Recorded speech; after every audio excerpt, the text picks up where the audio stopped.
Hello! At last, La Liga is back. Last night saw the return to La Liga with Sevilla beating Betis 2-0 in front of very few people, unfortunately. And tomorrow Barça are back in action with their game at Mallorca. I'll be looking ahead to tomorrow's game, of course, but first a quick thought on last night's game and the atmosphere at the stadium. Now, watching on TV, the artificial sound, well, it added something. It's probably better than nothing. But it's not the same. It's not, you didn't get the oohs at the right moment or the appeals for penalties at the right moment. They did have the goals were cheered by the artificial sound at the right time, but it was all a bit strange. And it was quite bizarre at the end to see Sevilla celebrating in front of the stands with no fans in them, as if there were fans in them. Very bizarre. So let's now take a look at Mallorca.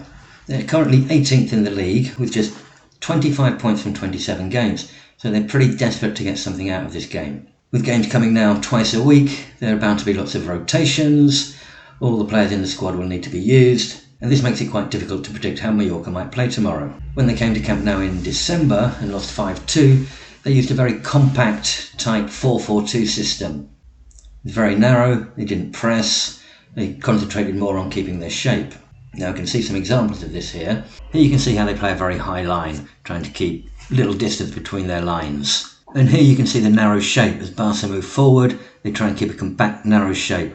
Barça will have to try and use the wings to exploit this. And when Barça did get forward, you can see all 10 Mallorca players back here in the last third of the field. However, when Mallorca attack, you can see they push players forward. 8 players forward here, often looking like a 2-4-4 when they go forward.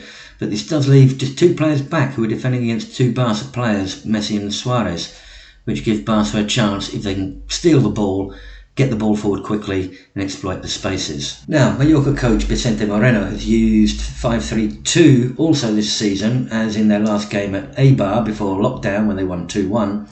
So if they line up with a 5-3-2, we're likely to see this. Reina in goal, Pozo, Sedla, Valiente, Rayo and Games, or possibly Sastre at left back. Midfield 3 of Baba, Salva Sevilla and Dani Rodriguez, although there could be a place for the Japanese Kubo, who looks like one of their most talented players. He's on loan from Real Madrid. And up front, Cucho Hernandez and Budimir.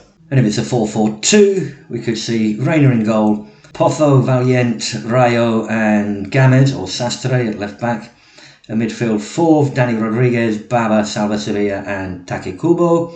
And up front, Budimir and Hernandez. Now, as I said, there may be some surprises. Mallorca may wish to preserve players for the coming games, while the 5 substitute rule may cause some tactical changes. Barça will train today, and except for the injured Dembele and Lenglet, who's suspended, the whole squad will travel to Mallorca tomorrow. There's still a doubt over Samuel Umtiti and whether he'll be fit or not. He's hoping to receive medical clearance today. I think he'll make it, but if he doesn't, we'll see the young Ronald Araujo come in. For now, it seems certain that 7 players will start: Ter Stegen, Piqué, Alba, Busquets, De Jong, Messi and Griezmann, and the other 4 positions are up for grabs. We could have either Semedo or Sergio Roberto at right back, Umtiti or Araujo at centre back. In midfield, alongside Busquets and De Jong, we could have either Arthur Melo, Arturo Vidal or Ivan Rakitic. And up front, there's a doubt over Luis Suarez or Martin Braithwaite.